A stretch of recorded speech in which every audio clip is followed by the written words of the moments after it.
ছেঁড়া গেঞ্জিটাকে সেলাই করে তার উপর একটা ঢলঢলে ফতুয়া পরে সবাইকে নিয়ে ঠাকুর দেখতে যাওয়া লোকটাকে বাবা বলে।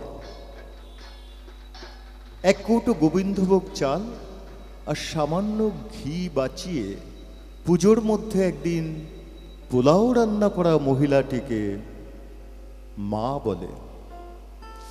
জন্মদিনে পাওয়া চকলেটটাকে লুকিয়ে সালোয়ার কামিজের ওড়নায় ভাইয়ের জন্য বেঁধে আনা মেয়েটিকে দিদি বলে। কাঠি আইসক্রিমের অর্ধেকটা গলিয়ে দিয়ে হাতে নিয়ে দিদির জন্য এক ছুটে মাঠ পেরিয়ে ছুটতে থাকা ছেলেটিকে ভাই বলে। ফুলে ওঠা নতুন তাঁতের শাড়িটা পরে দুটো ছোট ছেলেমেয়ের হাত ধরে বেরোনো বাতে পঙ্গু বৃদ্ধাকে ঠাকুমা বলে।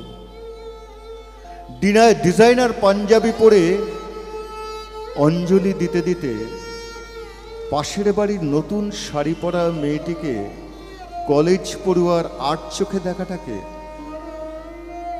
ভালো লাগা বলে। টরেন্টো দুবাই থেকে ফিরে অষ্টমীর রাতে সবাই মিলে জোট বেঁধে স্কচের আসরে পাড়ার ইলেকট্রিশিয়ান হাবুকে নিমন্ত্রণ করাকে ছোটবেলার বন্ধুত্ব বলে। শিল্পীর হাতে 6 মাসের মেহনতে বানানো দুর্গা ঠাকুরটাকে নারী ছিন্ন করে বিক্রি করে সেই টাকা দিয়ে অনাথ অসহায় পথ শিশুদের জন্য জামা কাপড় কেনাটাকে মানবিকতা বলে। সপ্তমীর সকালে ছেলে বউকে নিয়ে টানা গাড়িতে গ্রামের পুজোতে হাজির হয়ে কাকা জ্যাঠাকে প্রণাম করে আশীর্বাদ নেওয়া মানুষগুলোকে পরিবার বলে।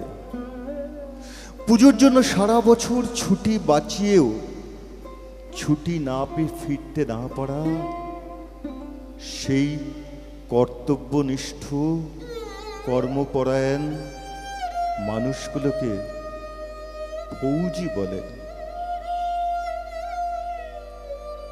বিশ্বের সবচেয়ে মনোরম আরামদায়ক জায়গা ছেড়ে বিবাহিত মহিলারা এই কটা দিন যেই বাড়িটাকে স্বর্গ বলে মনে করে সে বাড়িটাকে বাপের বাড়ি বলে।